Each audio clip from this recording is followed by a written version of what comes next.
Coming to you live on location, this is the Between the Benches podcast, where we will discuss anything and everything hockey related. Let's drop the puck and get the action underway. All right, hello, all you wonderful and beautiful looking people. Welcome into another episode of the Between the Benches podcast. As always, it's your host, Dak. Hope everybody's doing well this evening. We have quite a bit of hockey to get into. Before we do, I got to introduce everybody. Big Canada Brock Finch. I'm joined by my esteemed colleague, and Graham's taking the night off. So we're 2/3 American, which I don't know. In today's climate, maybe not be the best thing ever, but we're here and we're hockey and chilling. And it's we're joined by Mike Napolitano. Michael, how are we? What's up, gentlemen? How we doing? Another day. Cannot complain. $1. Yeah. Nice. Well, good to hear. Anybody do anything fun this weekend? I had my father's birthday and Father's Day all in one weekend. So a lot of dad time. That was fun. Yeah. Okay. It's a big dent to the old paycheck right there, right in the bank account, right? Got to do 2 for 1.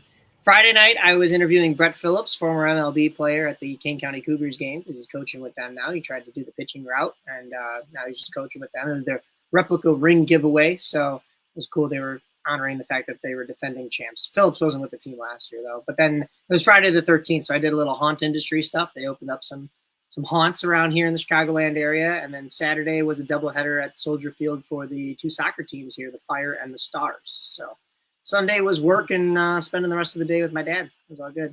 And, of course, at the Fire and Stars game, I was actually at the Fire game because that was the one later in the evening. The entire press box is watching the game out on the field, but streaming Game 5, of the Stanley Cup Finals. Yeah. Oh, yeah. So you're around all the puck heads. That's great to hear. That's great to hear. The I ratings wouldn't tell you that. Yeah, I was just the ratings wouldn't tell you that, but you definitely were, apparently. Man. Well, that's awesome. Well, again, we are the Between the Benches podcast. We're brought to you by the Old City Sports Network. Make sure to check out oldcitysportsnetwork.com and use the promo code OldCity for 15% off site-wide for the merch store. Other than that, we will go ahead and I went camping this weekend, by the way, just to throw that out there. I didn't care. Nothing like Mother Nature, and shout out, happy late Father's Day to all the dads out there. If you're listening to this podcast, we love you. We appreciate you. We hope you had a good day enjoying the U.S. Open. That's what I did do on Sunday, but I digress. We've got some hockey news to get into, so let's go around the rink, shall we? And Around the Rink is brought to you by IronSteelThreads.com. Make sure to check out IronSteelThreads.com for all the great hoodies, merch, shirts, shorts, everything else in between.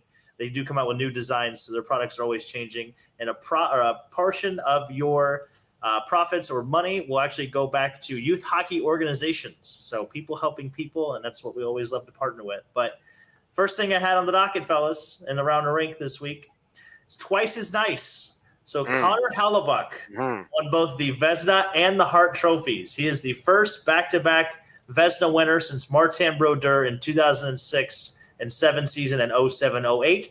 He's also the 4th goalie to win 3 Vezinas since 1981. That is Dominic Hasek, who did it 6 times, Martin Brodeur, and Patrick Waugh. Yeah, was he pretty good? I don't know. Were those names good? Company. Yeah. Were those names good? I heard they're pretty good. He's also the 4th goalie in the expansion era to win the Hart Trophy. Again, Dominic Hasek did it twice. Jose Theodore, right? Is it Jose Theodore or Jose Theodore? Jose. Okay. Jose. I figured that, I'd never heard of the Spanish, hockey prodigy. But anyway, and then Carey Price was the most recent to do it as well. So, and then he became the 3rd American player to win MVP, joining Patrick Kane, Mike's favorite player, and Austin Matthews, Brock's favorite player. So that's pretty ironic that we have this 2/3 of this podcast. And then and then the fun stat, which I thought was very fascinating, is he being Connor Hellebuyck became the first goalie in NHL history to win the Vezina, the Jennings, the Hart, and the President's Trophy all in the same season. The first? The first. Whoa. Oh, wow. Yeah. Wow. Did not know that. Think about that. I did not know that. Yeah, that's a stat. Yeah. Is that good? Wait, that's unbelievable. 4? Wait, go through that one more time. That's 4? Yeah. That was 4 different. He won the Vezina, the Jennings, the Hart, and the President's Trophy all in the same season. Huh. Do we have to come up with the term Grand Slam now, like in tennis or in baseball, for hockey? If if there ever was one. That's got to be pretty close. Nice. I mean, the only really way it gets better is you throw a Conn Smythe and a cup in there. Like that's really the only way that gets any better with those kind of numbers. An Olympic gold medal come next. Well, let's not get ahead of ourselves. Yeah. Cam, better than the Triple Crown in baseball. Ooh, that's very fair. I don't hate that. I don't know as much about baseball, but I mean, I kind of like it. Nice. We also have Cam Ward fan in the chat on Instagram. He said, "What's up, boys? I have a goal total update for you. We are up to 528 goals in the entire playoffs so far this season." I still want to look. That's crazy. Yeah. I want to look at the goals per game. I want to know that. So shout out to Cam Ward fan. He will be joining us for our live draft stream episode. By the way, we are doing that on the 27th for all of our listeners. We will be doing a live stream of the first night of the NHL draft. Our friend Cam Ward will be joining us as well. We are on different platforms, obviously Instagram, Facebook, YouTube, everything in between. So feel free to check us out on those platforms. That's where you find a lot of people on YouTube and whatnot. So, but yeah, Connor Hellebuyck taking home the Hart and the Vezina. Other thing I had on the docket as well that came out today, the news. Are we going to see a Malkin farewell tour? So he is going to be entering his 20th season for the Pittsburgh Penguins coming up. Sources have it that the Penguins are not going to offer him any kind of new contract extension or contract situation following this year. Do we see him sticking around, or do you see a different team offering Malkin a contract after this past season or after the season that's coming up? So after 2025, 2026. When we had Joe Brand on the Rise before you joined us, Dalton, we did get a chance to ask him about Sidney Crosby and Evgeny Malkin finishing their careers quite possibly with the Pittsburgh Penguins, because here in Chicago, where Joe Brand is originally from, he has, just like the rest of us, have seen so many of our great players not finish as Blackhawks, right? And it's kind of it puts a little salt in the wound, right? Like when you're not retiring as Patrick Kane, the sole Blackhawk, or Jonathan Toews is now trying to make a comeback. So will he be on a different team and not in that Hawks head sweater? So when it comes to Evgeny Malkin and Sidney Crosby, Joe Brand was pretty certain that both guys were going to be staying there. I know Crosby is locked up. Malkin was a little bit more of the question mark, but he sees no doubt that the organization will probably try to keep them around. But then you have to look at the player's perspective of this is the first 2 years in their entire career, but in however many years they've been with the Penguins since 07, 08, that they haven't made the playoffs 2 years in a row. So do those players want to go somewhere else and strive for one more cup? Do they have it in them? Can they be that like Marian Hossa piece or that veteran piece that gets another team to a cup and you secure one more?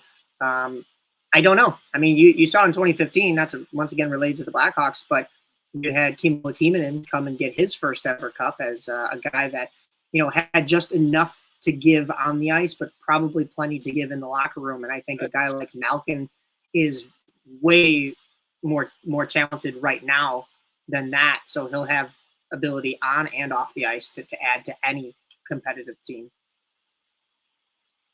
I think that there's a lot there. There's a lot to unpack, and it really just depends on which perspective you want to look at it from, whether it be player, team perspective, whatnot. I do have a question.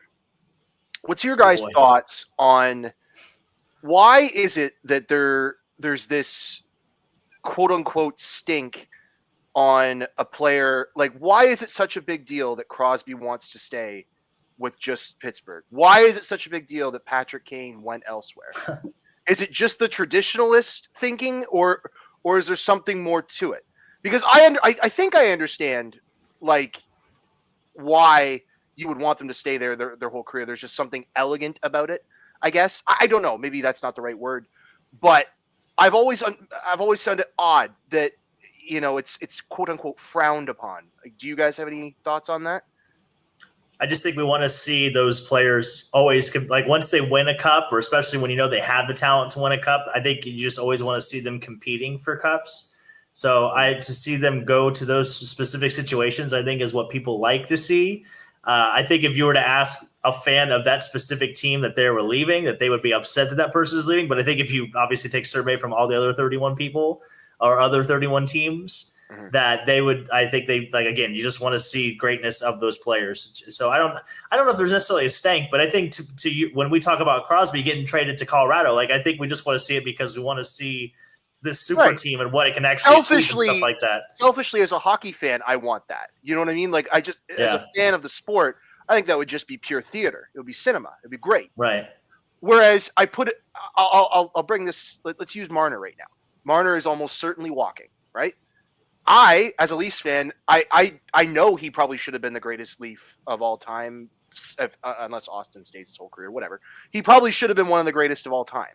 And yet it played out the way it did, and I'm not upset about it. My feelings aren't hurt. And I don't know.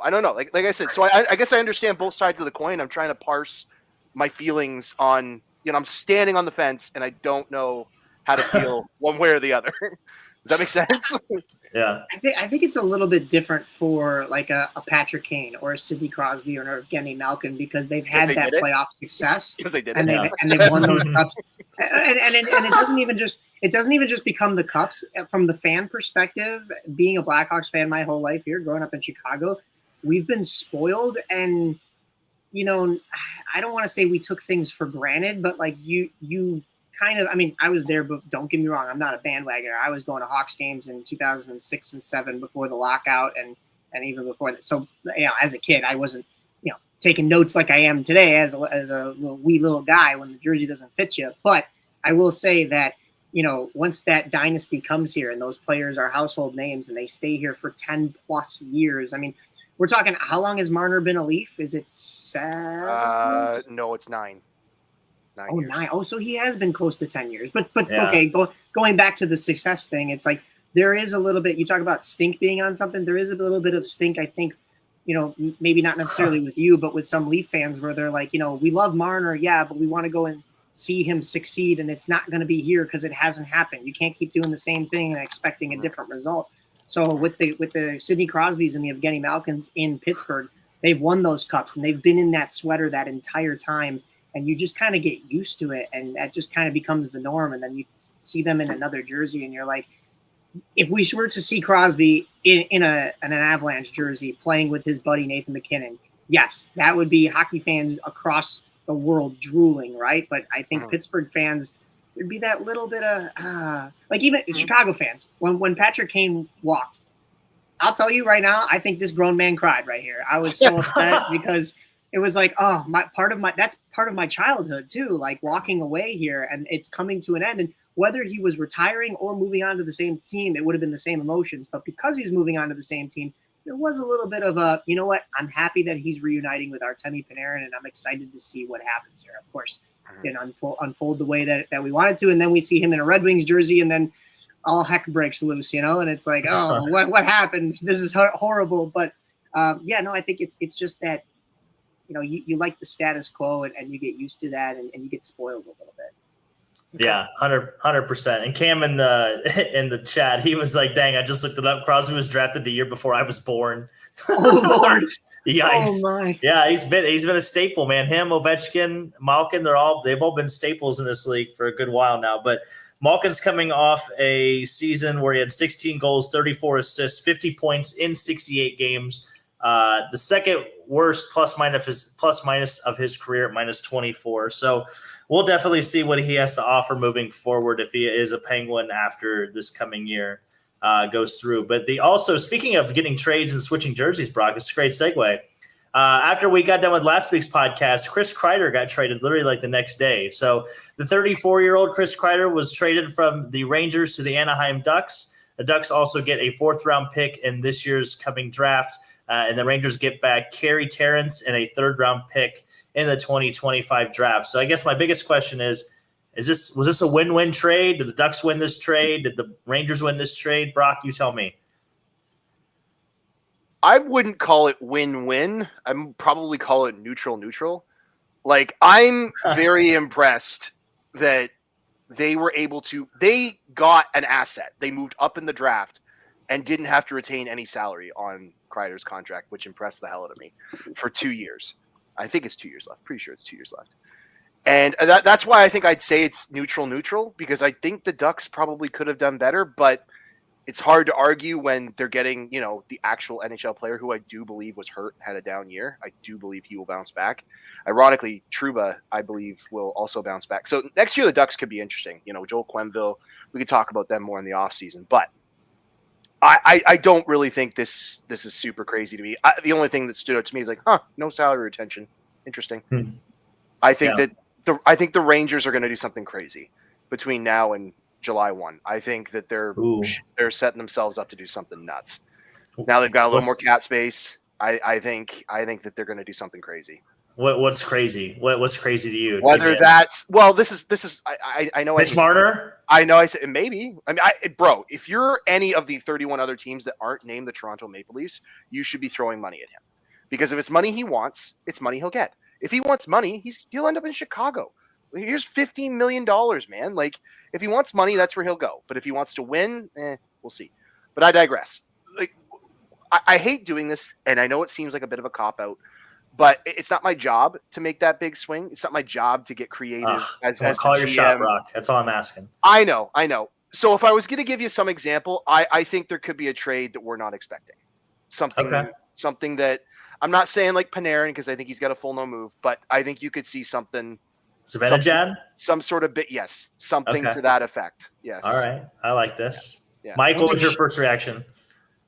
I'm on the same boat as Brock. I wasn't super surprised. There were people that were like, Kreider the Ducks, and I was like, I had heard rumblings of this, and like it didn't pique my interest then, and it's not really piquing my interest now. I mean, does he have something to give to that Ducks team? Yes. I mean, you look at the Rangers shipping out him and Trouba now over there. So, like, I mean, sure. But, like, I'm more concerned and more intrigued kind of where Brock is at of what the Rangers do from here.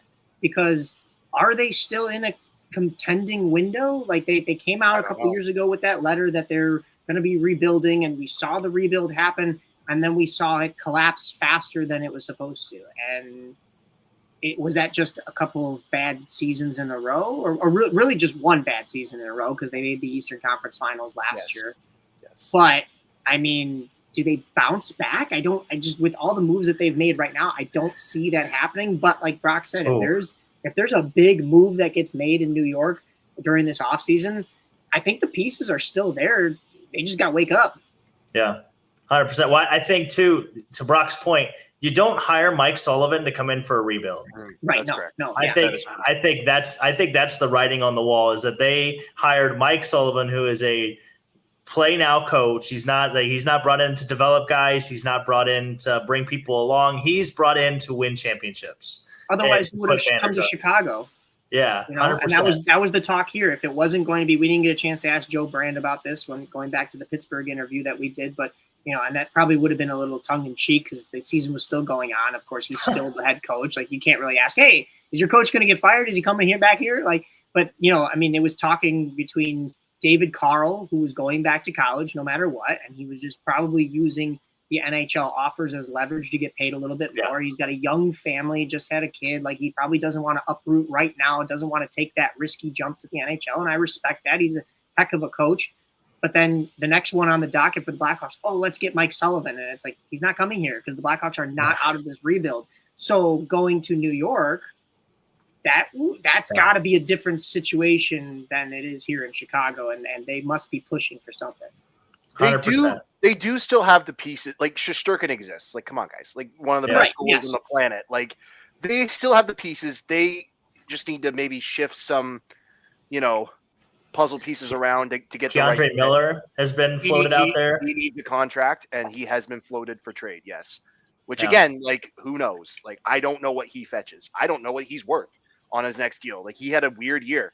He had a great year 2 years ago. Then this year happened, and I was like, I don't know. I don't know. The Rangers are a big wild card for me. I think what they do the next 2-3 weeks is going to be interesting. Who's a bigger wild card in your opinion, the Rangers or the Bruins? Ooh. I will say Rangers because I think they're closer to winning. The Bruins, to me, I do believe they should plan to miss the playoffs this year and retool. I wouldn't be doing the free agent class isn't crazy. You're not going to fix any of their problems by signing some guy for dollars. And this next year's draft class is fantastic. So why not just do what you did this year? fucking bottom out, retool this year. And spoiler alert, I'm expecting something similar that the Leafs are going to do. I don't think they're necessarily going to miss, but I don't expect them to do anything crazy. I expect them to go into this season with cap space. Let's say that, to go into the season with cap space and let it accrue and see how the year goes. But I made it about the Leafs. I apologize. We're on Kreider. We're on the Ducks. We're on the Rangers. Classic. That's all right. Classic. That's okay. I always make it about the Blackhawks. If the Leafs miss the playoffs, though, I mean, they're more. There's a world. They're in that contending window, though, and I feel like that would be a waste of a year. I do think a lot of money is going to be off the books with Marner gone, and you're going to have that flexibility, and that's a good thing, but you need to use it correctly. To answer your question about the Bruins versus the Rangers, I would say, yeah, the Rangers are more that wild card, only because I agree with Brock. I think the Bruins need to strive to actually miss the playoffs, and maybe not full-on rebuild, but they need to take a breath and decide which direction they want to go, because the expectation really with all of Boston sports in the last couple of decades has been be like, to relate it to baseball, like be like the St. Louis Cardinals, because the Bruins are that team in the NHL where the expectation is to make the playoffs every year. Who cares if we're getting to the Stanley Cup final? We want to compete every single year. We want to retool. And finally you get to this situation where the Bruins were bad this year, and then you trade away some of the only guys that were really making you good, but you're not going into a full-on rebuild before the end of the season and really into this off-season. I mean, I know we're still in the Stanley Cup final and all, but we haven't heard anything coming out of Boston. We heard this Kreider news. We haven't heard anything coming out of Boston. It's like, what direction are you going? And you need to pick a lane really, I think, before the draft, because otherwise you're going to be on this island of, not bad enough to get a high draft pick next year, but not good enough to even sneak into a wild card spot this upcoming season. And Bruins fans will not be happy about that. Yeah. Mediocrity. You don't want to be in mediocrity in professional. And I'm playing the smallest violin, Okay. Oh, yeah. Oh, for sure. Yeah. For sure. Man. There it is. Well, speaking of one of those guys that got traded away, that's a great segue. So the Panthers and Oilers, fellas, we got game 6. The Cup is in the building. Best words in sports. By the way, this is brought to you by decalsbyaaron.com. This segment, decalsbyaaron.com. Make sure to check them out. If you need a decal, let Aaron know, and let him know that your friends Between the Benches sent you over. But yeah, guys, let's see where we want to start here. Florida is looking to go back-to-back on home ice on Tuesday night. They did take Game 5 on the road.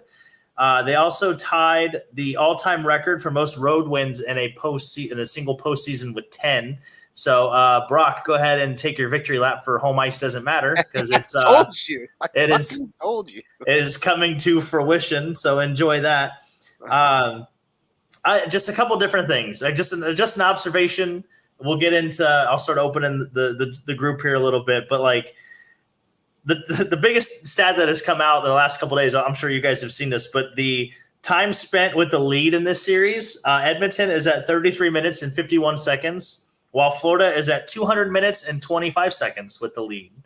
So I just think that is a big key to the slow starts of Edmonton. I think Edmonton needs a quick start to Game 6. Literally the only goal or the only time they've led in the beginning of a game this series was literally Game 1. That's the only game they've scored first in.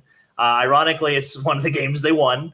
They did win in overtime, but it's been tough. Florida's been outscoring Edmonton 11-4 in the first period of the series. So literally just cannot get on to those slow starts. So I guess I'll throw it to you guys. How does Edmonton get back in this series? Oof.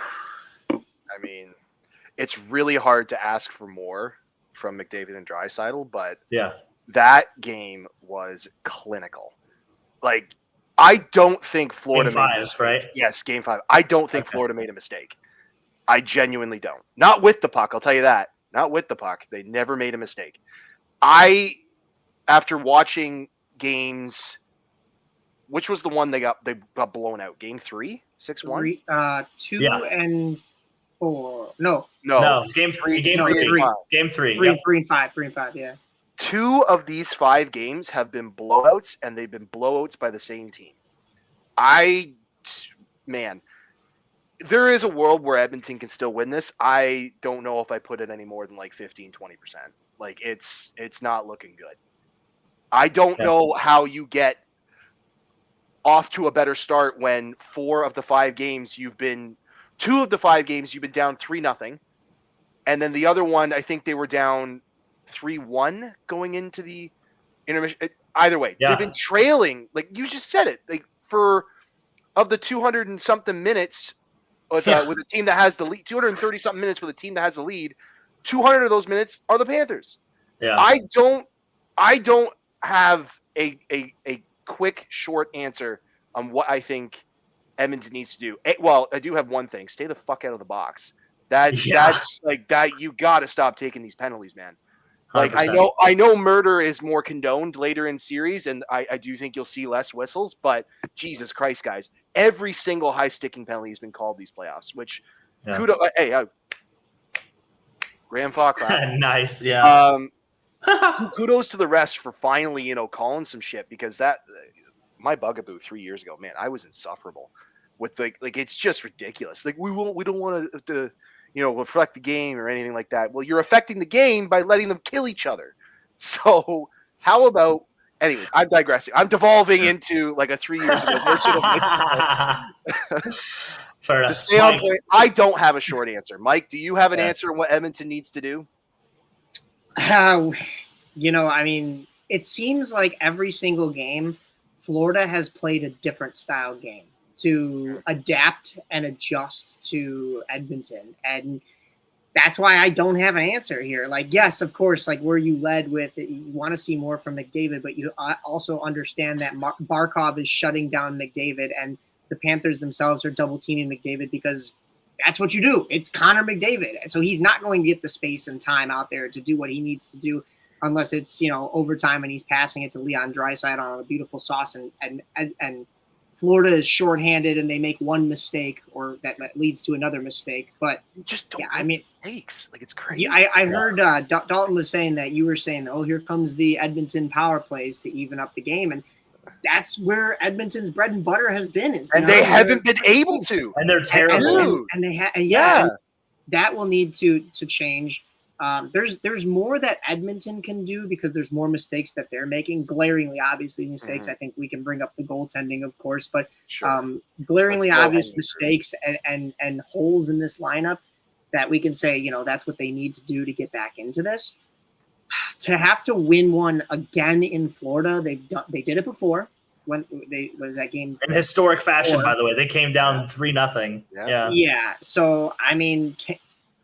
The biggest thing for Edmonton that they can do to change this, though, is start with a lead, because, like Dalton was saying, they haven't done that since game 1, really. And you talk about how much time they haven't led in this series. I mean, you can't trail again in a game where things are going to look at Game 7 last year.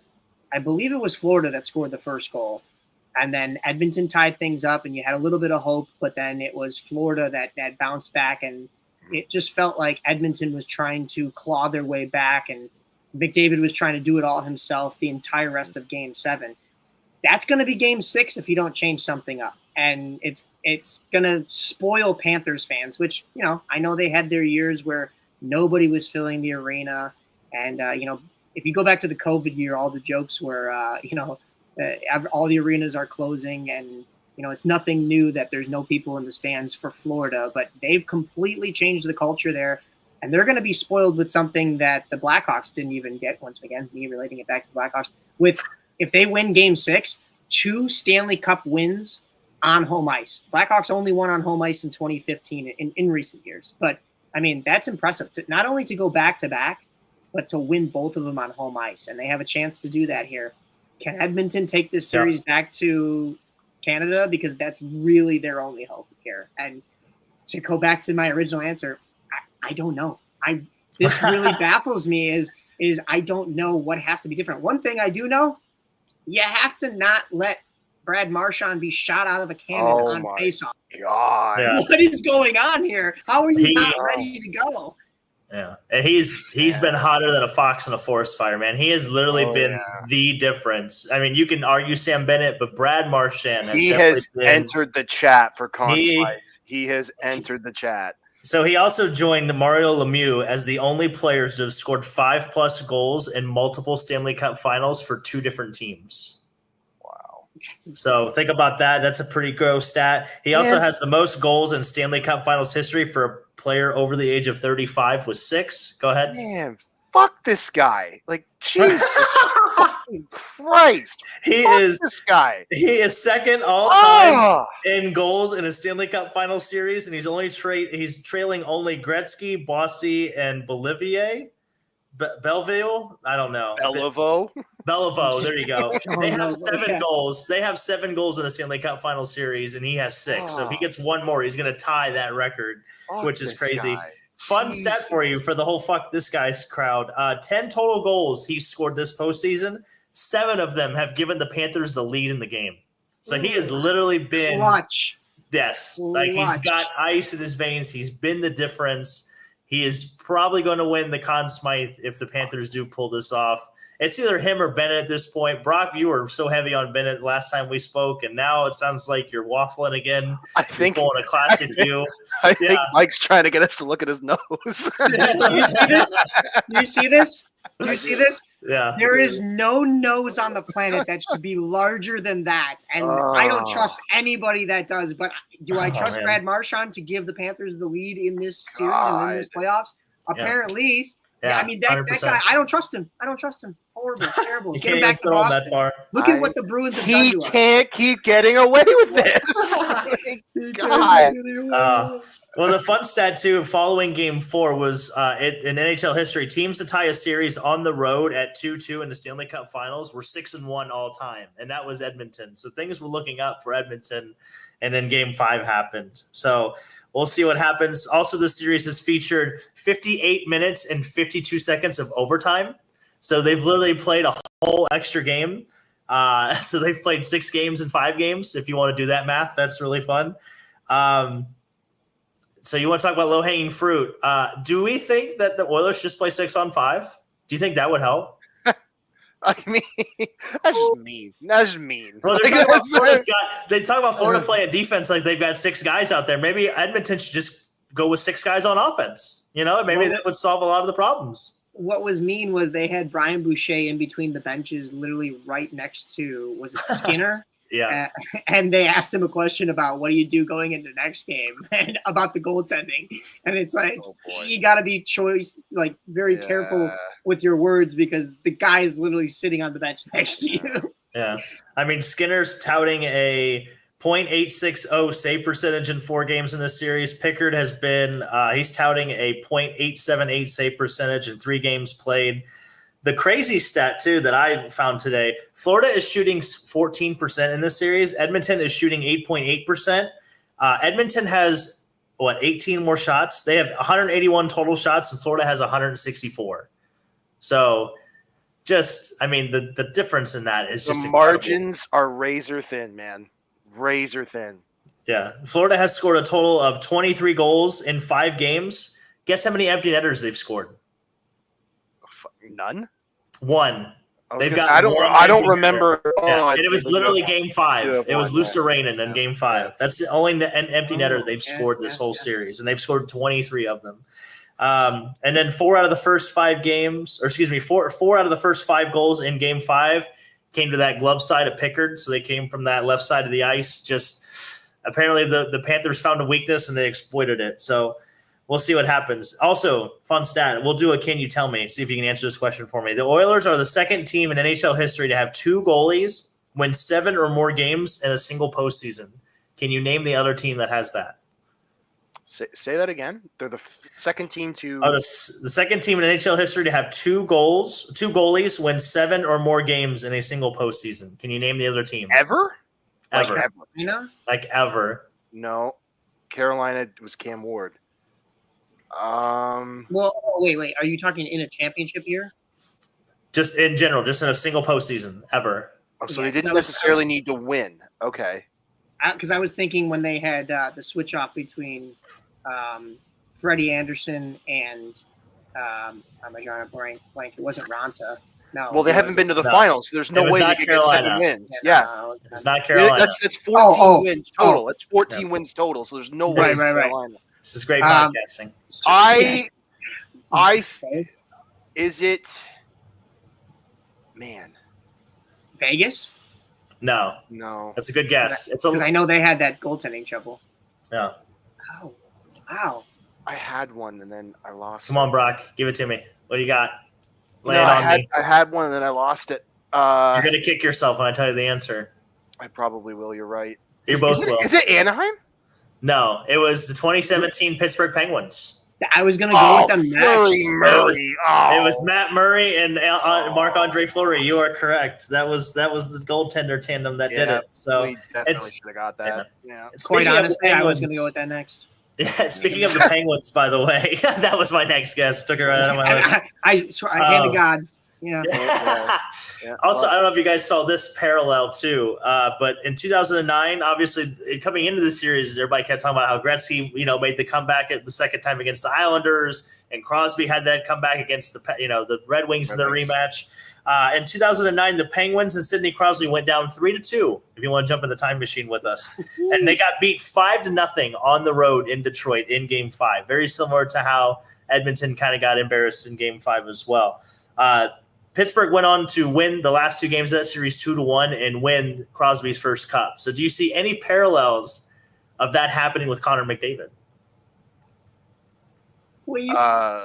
Is Skinner going to turn into prime Marc-Andre Fleury? Because I think that's the time machine you need for this scenario to play out. If you want a parallel, I don't know. I don't see it. The parallels are obvious. I just I personally I've admitted defeat. I don't think the Oilers are going to pull this off. I don't see it. I just want to see Evan. And honestly, though, I do think there is a reality and there's a higher percentage. I think Edmonton can shock us in a way where they take this to 7. And I not to disagree with you, Brock, but I mean, maybe it's my heart speaking that I want that. Oh, my heart says Edmonton. Yeah. Right. My brain and my eyes say no.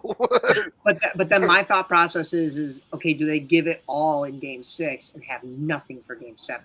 Yeah, maybe. So, and that would be on home ice. But then again, you've disproven that home ice is even home ice doesn't mean a fucking thing.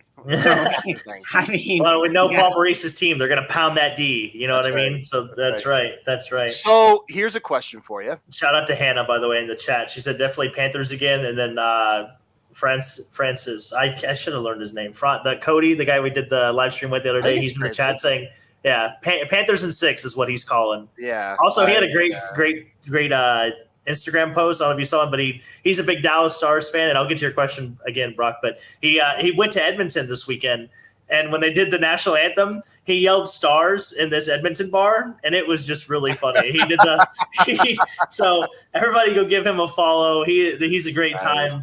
We hopefully to collab with him more in the future. Hopefully, the Dallas Stars will be very interesting this offseason. But go ahead with your question. I was just going to ask, who do you go to?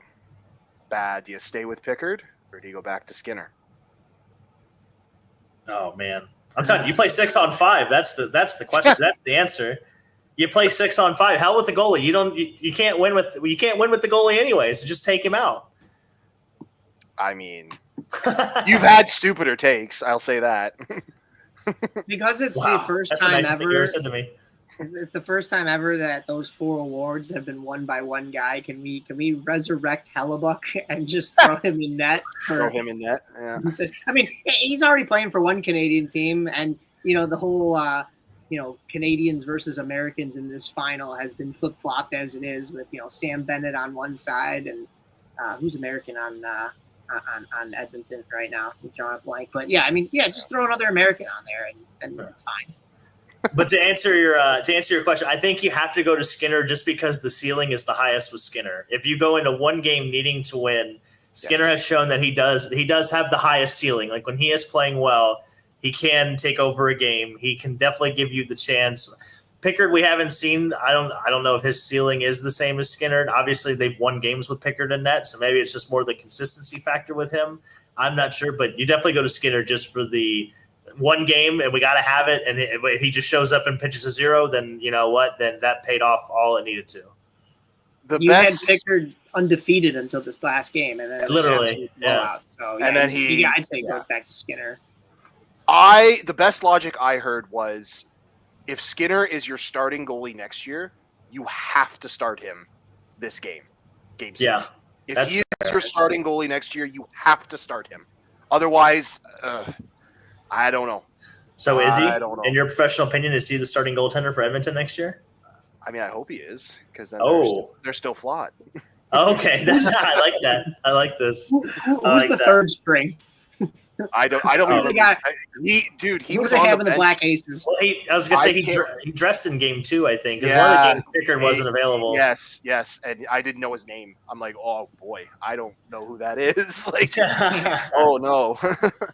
Do we get a Pete DeBoer situation in game 6 here? From Edmonton? I hope not. God. Is there a line that we could take that kind of a bet? I don't know if you can sewer a goalie as badly as Pete DeBoer did, so I hope not. Ooh. I hope not.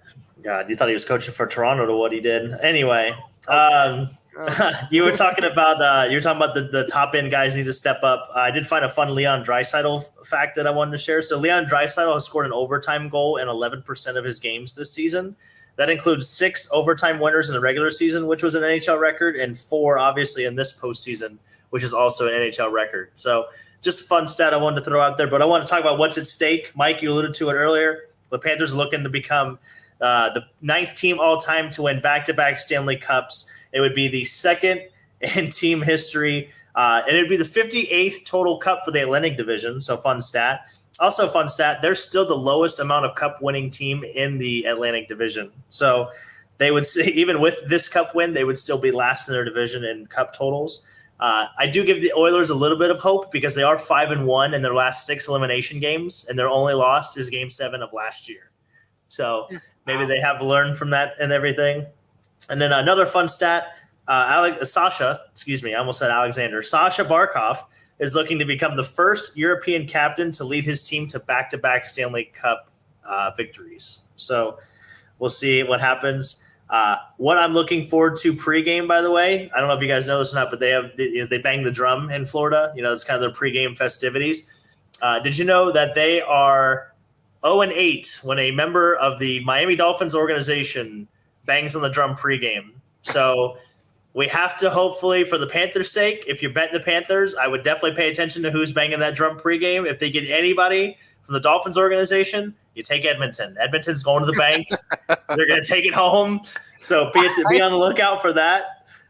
Well, I'll just say it will most likely not be Tyreek Hill because he wants out of there. Yeah, well, he might be arrested on the way to the game. You never know with him. Yeah. And also, Edmonton is obviously looking to extend the series and have a chance to win Canada's first cup since 1993. We obviously have referenced that before on this podcast. But I also wanted to ask the question because I was looking at this while I was doing our pre-prep. Do you know how many Canadian teams have made the Cup final since 1993?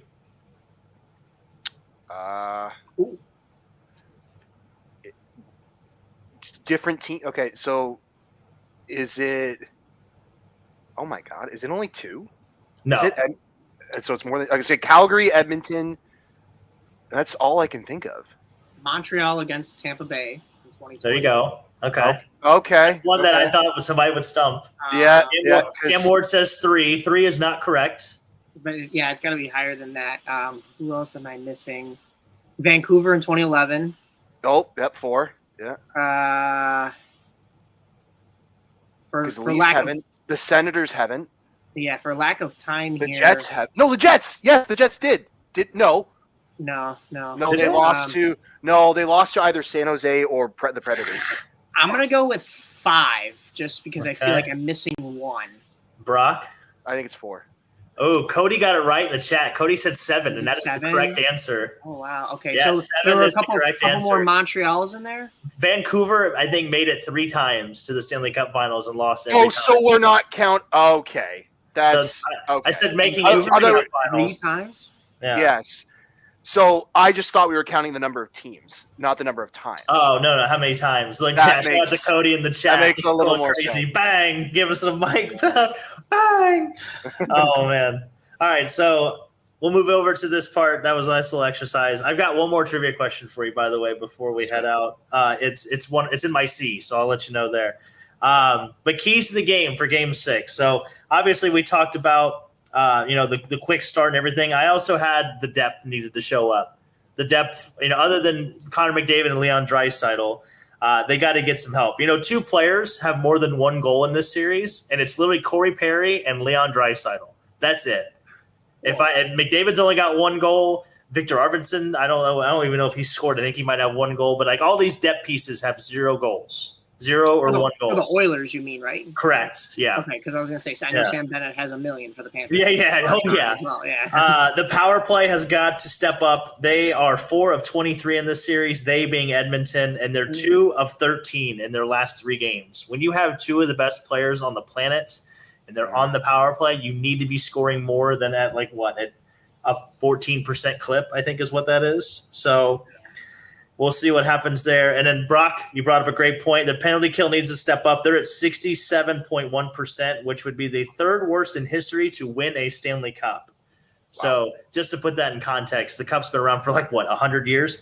The Panthers are scoring at a 30% rate on the power play. So any other keys to the game for Game 6 for Edmonton?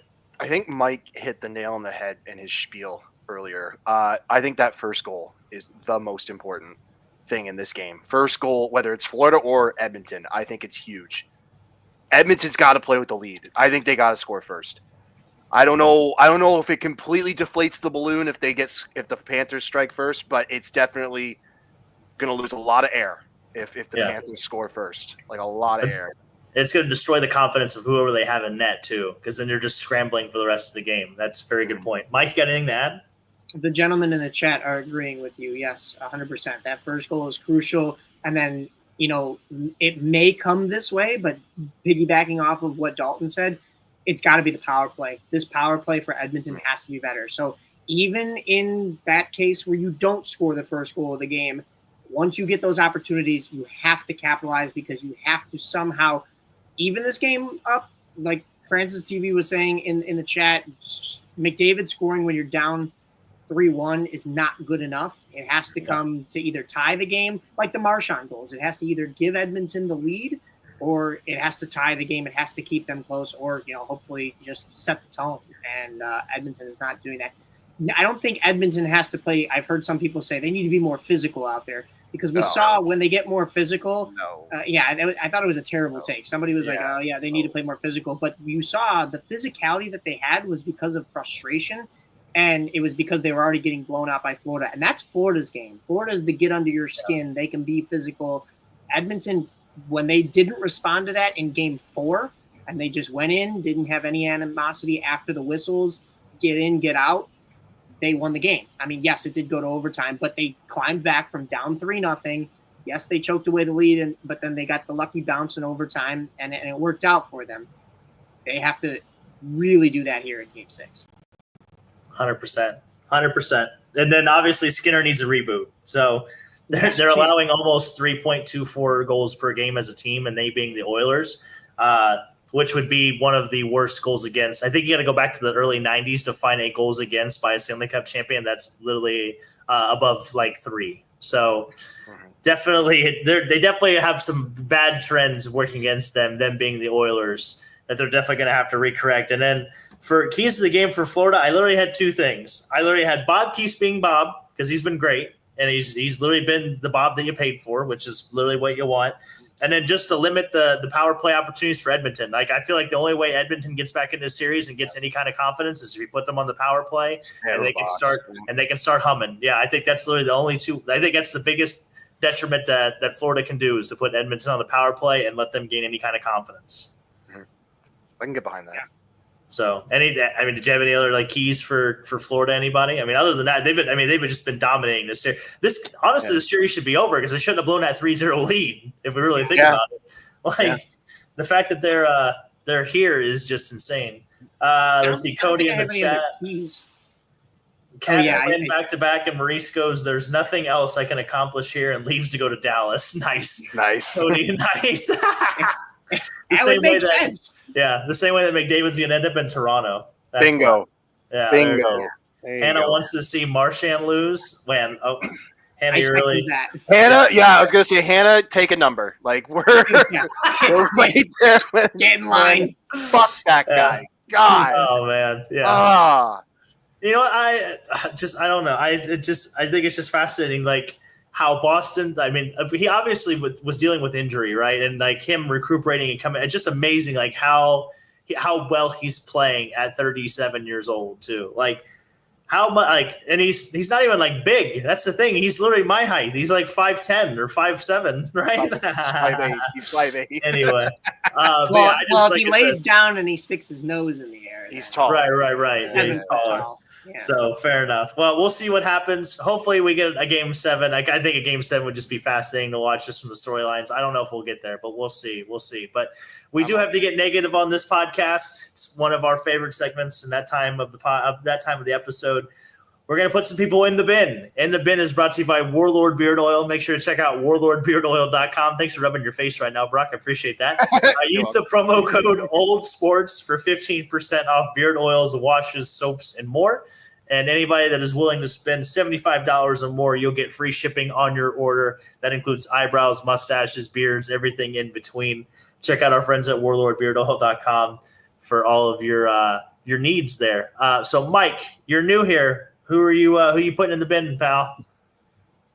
I am 100%. This might be kind of what we've already talked about. I'm putting Edmonton goaltending in the bin. And maybe it's a little unfair because they've had to switch off a little bit, but even the guy who was undefeated, Calvin Pickard, didn't come in and do his job when he needed to. I know you're asking a lot of him to step on that stage when he's cold, but he did in that game where he came in relief. But this past game, not the case, and it's got to be nerve-wracking, especially going back to game 4 when all of a sudden you've been thrown into this game, you're down 3-0, you're expected to backstop this team back into a lead to survive here, and then all of a sudden you have the lead, you blow it, and then you've got to be shaking in your skates when you hear the words Stanley Cup Finals overtime, and one goes off the crossbar after it tips off your glove. But regardless, it's this Edmonton Oilers goaltending. Honorable mention for the Edmonton Oilers power play and special teams. But yeah, it's the goaltending for me. And also going back to our Boston takes, the Boston Red Sox and Rafael Devers. They're both in the bin. Both sides are guilty in that one. I won't even go into that. That's crazy. Once again, small violin for Boston. Yeah. Oh man, Cody, Cam Ward in the chat is all I'm saying is I want to see more short tendies, like Sorrow-sized tendies. And then Cody goes, make for a more entertaining product. Cody goes, shout out to our 5'6" legends. Nice. I want the goaltenders from those McDonald's commercials back in the day. Yes. Oh my God, that would be great. They do. Yeah, they're definitely a little. They usually like flop around a little more. So yeah, to your point, that would be a little more fun. But Brock, who you got in the bin this week? Big Canada. I'm glad you put this in there. The referees from Game 1 of the Calder Cup Final. Oh God! If you haven't seen this yet, it's a rough watch. I forget who's in net. Is it Shilovs? Yeah. I think he's like literally talking to the one ref and they drop the puck for some reason. You can see the other ref too trying to get the rest of 10. Don't drop it, and it's just a mess. I'm glad they got it right, but oh boy, like you have one job, man. I haven't done a very good job explaining this. Essentially, the puck was dropped when it shouldn't have been, and the goal was scored in overtime. But double overtime, and you just can't have the goalie wasn't ready. The goalie's literally talking to one of the refs, like, man, one job. Use your whistle, like you're trying to scream at the ref. Dude, you have ways to communicate. Yeah, just blow the whistle. Yeah, I don't know, man. They won that on. That's rough. That's rough. And then they end up losing. Which is and I agree with when they reviewed it that yes, that's not a goal because the goaltender wasn't ready. But at the same time, like you said, it is on the refs. Like they were the ones that dropped that puck too early. So then when it comes down the other way and the other team scores the Canucks in overtime. The Abbotsford Canucks, sorry for confusion, but when they score in overtime and then it goes the other way in double overtime, ouch! Like that's a What do you say if you're on either side, like on either team? Like if you're the Checkers, you're kind of pissed off, but you're also like, we understand why that got reviewed and called. I'm sure not everybody understood. I'm sure there was like a handful of people that were fucking steamed. They should have gotten a gimme. Like, yeah, it's on the refs. It shouldn't be on us. And then the Abbotsford Canucks are going, thank God that got reversed and we still had a chance to fight back and score in this game, right? Like, what is going on? The scary part is that game was in Charlotte, so like the refs leaving that game, I'm sure there was people waiting. I'm sure there was some very mean things that were said that were brought up. But yeah, we haven't seen the clip. Program. Oh yeah, and I'm sure they'll be back never. We'll see. We'll see. But that's the sad part too. Is like the Calder Cup Finals. Those are supposed to be the best refs in the league, right? Like so, like shit like this shouldn't be happening. So yeah, if you haven't seen that video, go check it out. Great Calder Cup game. 4-3 in overtime for the Canucks. They did take that victory. So we'll see moving forward. But yeah, good bin. You know what? That was a great bin, Brock. I'm glad you brought that up. My bin, I wanted to put the Atlanta Braves in the bin. So I'm sorry to everybody that came here for hockey talk. I'm going to go baseball for you for just a second. Because they had a starter by the name of Grant Holmes who pitched 6 1/3 innings, right? So just in case you don't know baseball math, that is 19 outs that this man pitched. And he tied the MLB record for most strikeouts through 6 1/3 innings. He had 15 strikeouts. Is that good? Okay? That is unbelievable. That is really good. That is literally tying a record. And baseball is like the oldest sport on the planet, basically. And the sad part was they ended up losing the game 10-1 to the Colorado Rockies. And the Rockies have 14 wins on the season. To the Rockies. To the team that is about to probably break the White Sox record that was set this past year for most losses in an MLB recent MLB season. Yeah. That's insane. How did you lose that badly? Yikes. This is also the same team that blew it was like a 10-3 lead against Diamondbacks like a week ago, and they ended up losing 11-10. They gave up like 8 runs in the 9th inning and lost that game 11-10, I believe, or something along those lines. So Atlanta Braves in the bin. See you later. Go ahead, Mike. The only other instance that I could think of that many strikeouts is a man that I met doing a gig at one point here in Chicago. And, I'm a White Sox fan, but when you meet a legend like Kerry Wood, who had a 20 strikeout game, you face 27 batters in a standard game, especially like in a no-hitter no-hitter, maybe you walk a guy or something like that. And you can face 28 or 29 batters, but in a perfect game, it's 27 up and 27 down. I was at Mark Burley's perfect game, so I should know. But I mean, you're talking Kerry Wood struck out 20 of the 27 possible batters that he faced in that 9-inning game. But the Cubs won that game. You're talking this guy had 19 strikeouts in almost 2 shorter innings, just over 2 shorter innings pitched. And they still lost to a team that is absolutely horrid. And then piggyback off of that, the Braves came out and announced they showed footage of they're going to be having the All-Star game. So they showed the hats that everybody's going to be wearing when they're down representing their teams in Atlanta.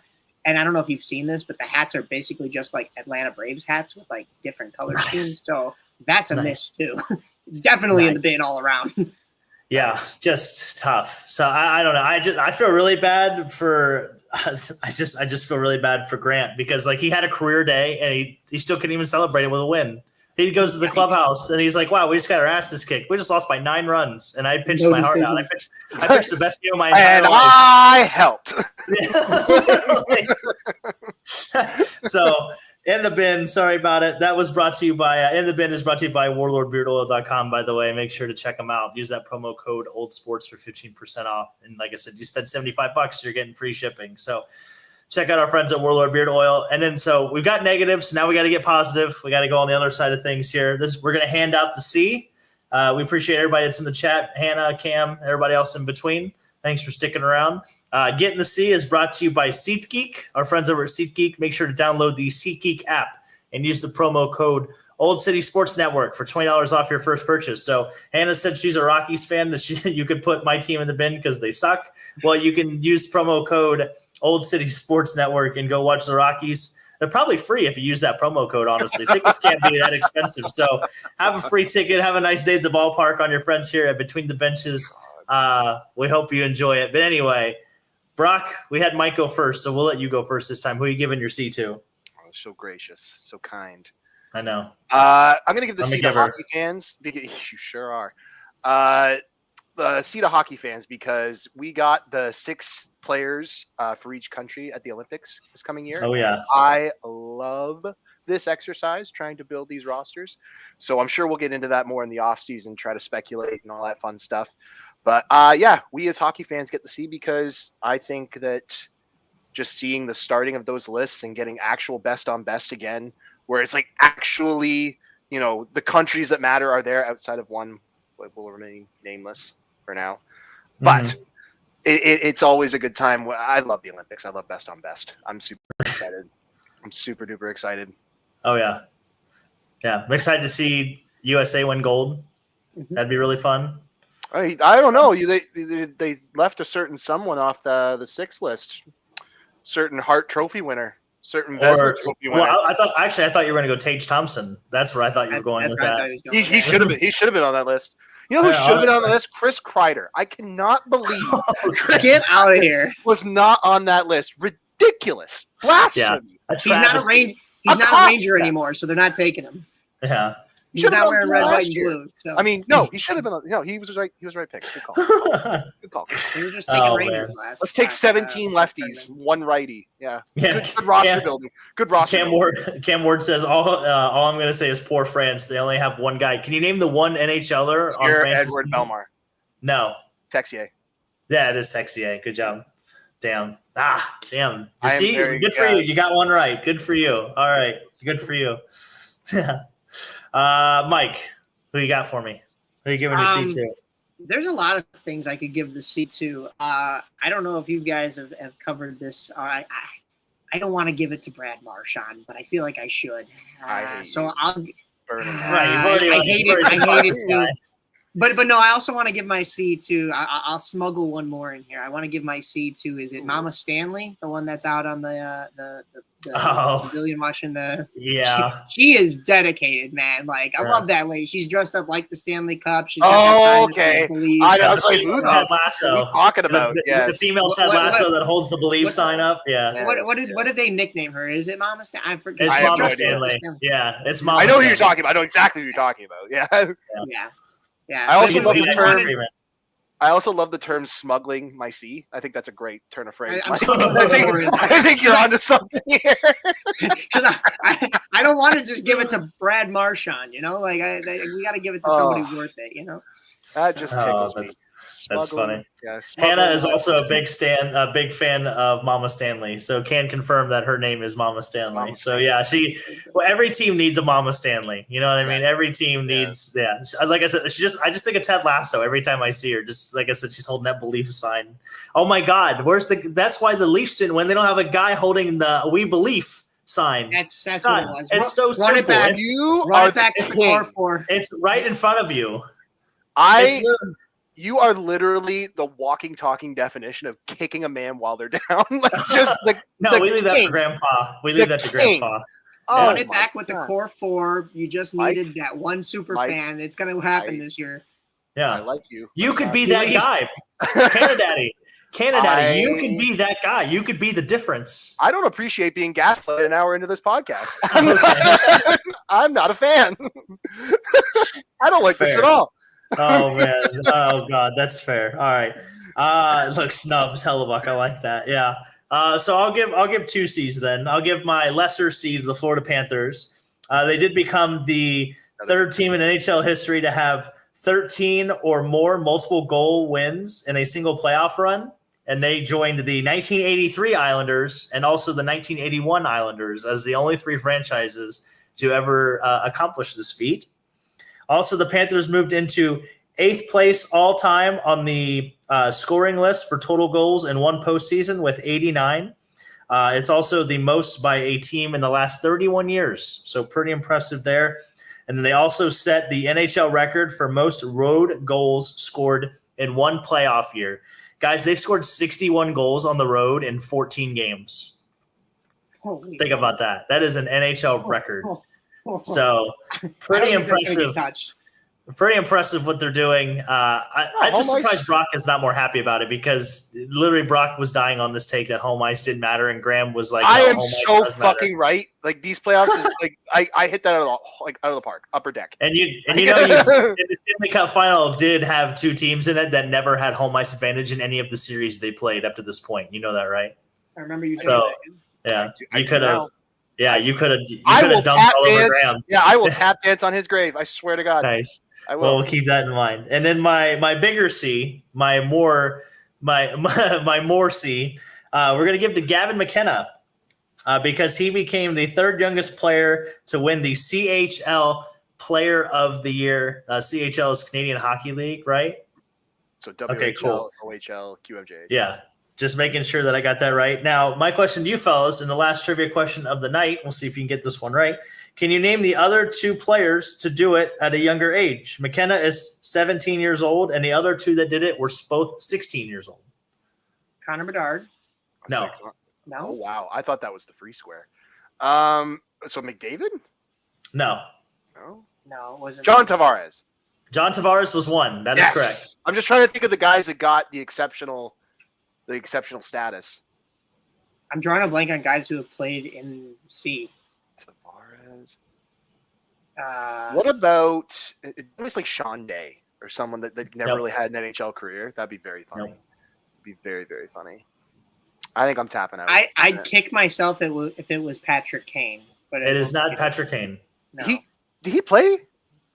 He played for London. London. Yeah, London. Yeah. Well, you will kick yourself because the other person I was looking for was Sidney Crosby. So I thought that was the free space. Yeah. Guys, come on. Whenever there's a hockey trivia question, it's either Gretzky, Lemieux, Crosby, Messier. Once again, and I hand to God, once again, I was thinking Crosby, but didn't he play college for Q? He played in the Q. Yeah. What was the team he played for? I don't remember. Rimouski. I will say this: if he was your next guest, I think your nose just got a little longer there, Michael. All right. Well, I'm just saying. I was thinking he went to the college route. Was it St. Mary's? No. What's?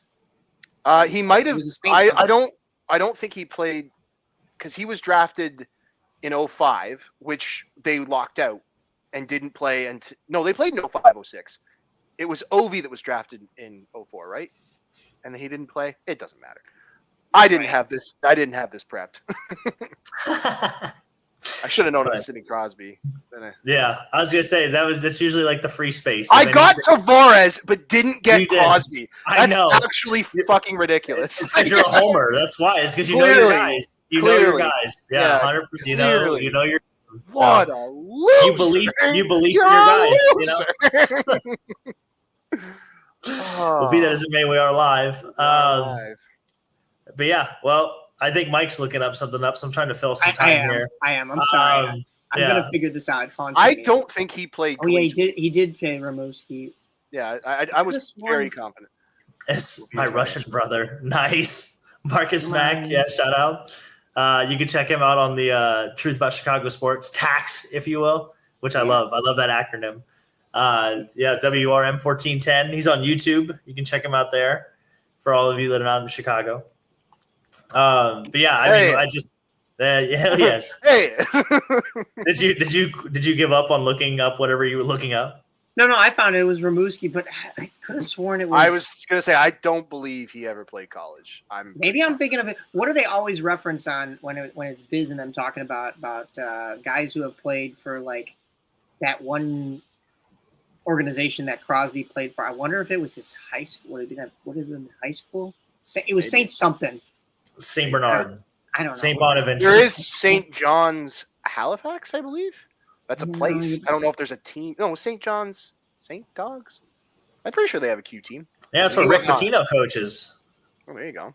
That's where all the greats go. We're really into the weeds now. Yeah. We are really into the weeds. Oh, man. Well, fair enough. Well, we appreciate everybody tuning in and joining us this evening. Everybody in the chat, Hannah, Cam, Cody, everybody in between. Make sure to check us out for our live stream episode that's coming up on the 27th. We're going to be live streaming the first night of the NHL draft. We have a lot of great guests lined up, great guests, if I do not say so myself. A lot of people lined up for that. We hope that you can join us for that episode. It's going to be a lot of fun, a lot of good questions. And obviously it's draft night, so futures are going to be made and promises will be delivered, and Brock is still going to find something to be upset about. So we appreciate everybody joining us. From myself, Dak, Mike joining us. Thanks again. By the way, you are now the third time, right? So you are definitely the most what is it, the highest reoccurring guest on this podcast. Yes. So maybe I'll start a spreadsheet. So maybe that way, if you ever get caught, we can let you know. I'm taking home the cake. I'm winning best guest. Nice. Like my cousin before me, Tim Stapleton, has gone on Spittin' Chickens a million times. He married his brother, married into the family. So I haven't met him, but nice guy. And he wins that award for Barstool. I'm winning this award here, guys. Hell yeah. We'll get you a T-shirt. This is most recurring guest appearances on Between the Benches. So yes. All right. Well, there it is. Well, for myself, Mike, Big Canada Daddy, Brock Finch, we appreciate everybody for joining us. Make sure to tune in next week, and we shall see you then. And that concludes this week's episode of Between the Benches. Make sure to follow us on Instagram and check us out on YouTube. Also hit the like and subscribe button and look out for the next episode. Until next week, you Harley Riders. Doc, what a fitting ending! This is incredible!